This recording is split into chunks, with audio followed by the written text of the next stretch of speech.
মাদ্রাসা service কমিশনের ৫% reservation মামলাটি আজও শুনানি হলো না। অর্থাৎ এই মামলাটি আজকে ১৬ তারিখে কোর্ট নাম্বার ১৮-তে অনারেবল জাস্টিস বিশ্বজিৎ বসুর এজলাসে 35 নম্বর সিরিয়ালে থাকলেও মাদ্রাসা ম্যাটার হিসাবে এই মামলাটার কিন্তু আজকে শুনানি হয়নি।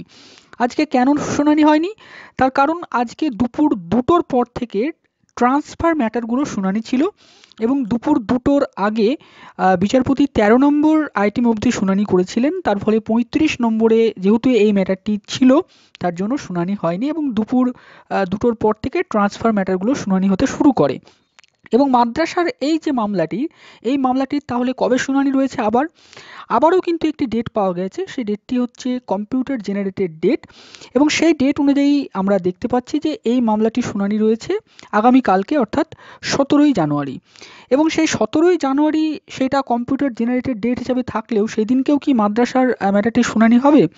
আমরা যদি জাস্টিস বসুর যে ডেইলি কজ লিস্ট আগামীকালকের অর্থাৎ ১৭ তারিখের জানুয়ারি সেটি যদি কলকাতা হাইকোর্টের অফিসিয়াল ওয়েবসাইট থেকে ডাউনলোড করি তাহলে আমরা দেখতে পাবো এখানে দেখুন এই কজ লিস্টের যে ২ নম্বর পয়েন্টটা লেখা রয়েছে দেখুন 17/01/2024 Wednesday matter under the heading interest on gratuity will be taken up from 2 PM অর্থাৎ দুপুর ২টো থেকে আগামীকাল কিন্তু ইন্টারেস্ট অন গ্র্যাচুইটির ম্যাটারগুলি বিচারপতি শুনবেন। তাহলে প্রথম দিকে যদি এই মামলাটা মেনশন থাকে তবেই এই মামলাটি শুনানি হবে, আদারওয়াইজ হবে না। এবার প্রথম দিকে যদি আমরা দেখার চেষ্টা করি তাহলে মাদ্রাসা ম্যাটারটি দেখব।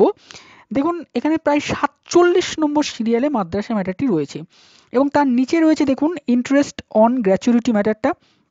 এই ইন্টারেস্ট অন গ্র্যাচুইটি ম্যাটারটা রয়েছে দেখুন ৫২ নম্বর সিরিয়াল থেকে।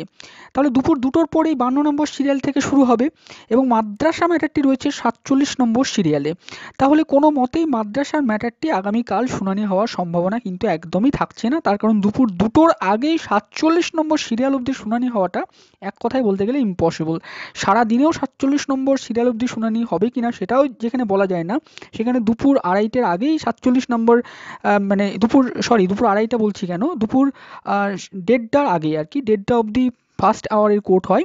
তো তার আগেই কি মানে তারপরে ১ ঘন্টা লাঞ্চ ব্রেক, তো তার আগেই কি ৪৭ নম্বর সিরিয়াল অবধি শুনানি হবে? এটা একবারই হবে না। তো তার ফলে আগামীকালকেও কিন্তু মাদ্রাসার ম্যাটারটির কোনোরূপ শুনানি হওয়ার সম্ভাবনা কিন্তু থাকছে না। এবার দেখুন কিছু বাস্তব সত্য কথা যেটা আমি এই ভিডিওতে বলার চেষ্টা করব। অনেকেই দেখুন এই ভিডিওটা হয়তো শুনে হয়তো ভাববেন যে কেন ভিডিও করছি।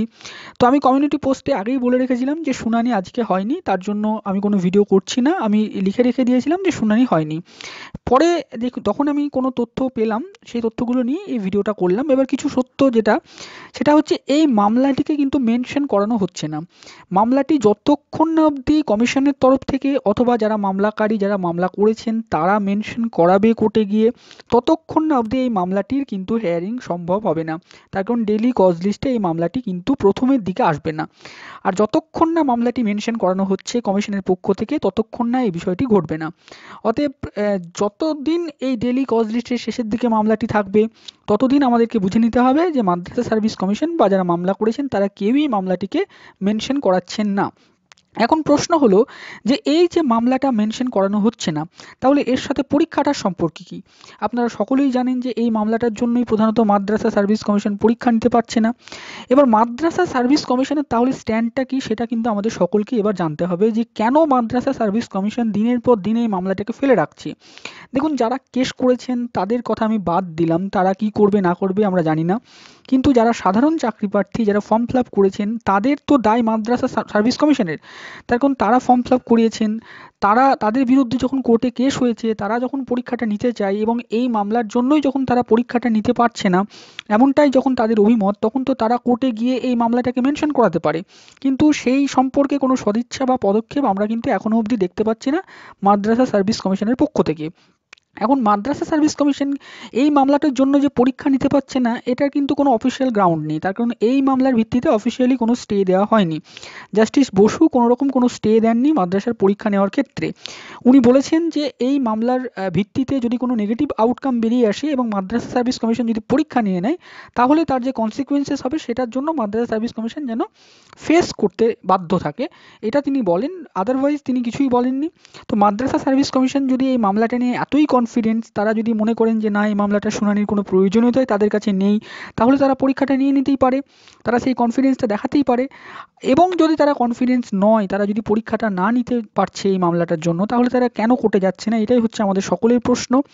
তো আগামী দিনে জানি না মামলাটার কি রেজাল্ট বা গতি প্রকৃতি হতে চলেছে, আমরা কিছুই বুঝে উঠতে পারছি না। আপাত অর্থে মাদ্রাসার পরীক্ষা নিয়ে অনেকেই চিন্তিত। দেখুন, চিন্তিত হওয়ার কিচ্ছু নেই, জানুয়ারিতে পরীক্ষা হচ্ছে না একদম কনফার্ম। তার কারণ আজকে জানুয়ারির 16 তারিখ, কাল 17 তারিখ, তো আর কবে পরীক্ষা হবে এটা সাধারণ জ্ঞান, এটা আমাকে আর বলে দিতে হবে না।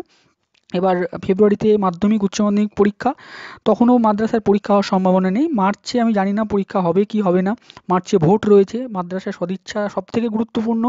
মাদ্রাসা সার্ভিস কমিশন যদি সদিচ্ছা দেখায় তবেই পরীক্ষা হবে এবং এই মামলাটা যদি মেটে। তো এই বিষয়গুলোই বলার ছিল, এইটাই বললাম। দেখুন, ভিডিওটা হয়তো অনেকের ভালো লাগবে না, কিছু ইনফরমেশন দিতেই পারলাম না, আমার নিজেরও ভিডিওটা বানাতে খুব খারাপ লাগলো। তো কালকে হয়তো হিয়ারিং হবে না, হিয়ারিং না হলে আমি কিন্তু কোনো ভিডিও কালকে বানাবো না, একটা কমিউনিটি পোস্ট দেবো যদি কোনো আপডেট আসে তবেই। আদারওয়াইজ আমি যদি কোনো আপডেট না দিই তবে জানবেন হিয়ারিং হয়নি। ভিডিওটি শেষ অবধি দেখার জন্য আপনাদের সকলকে জানাই অসংখ্য ধন্যবাদ।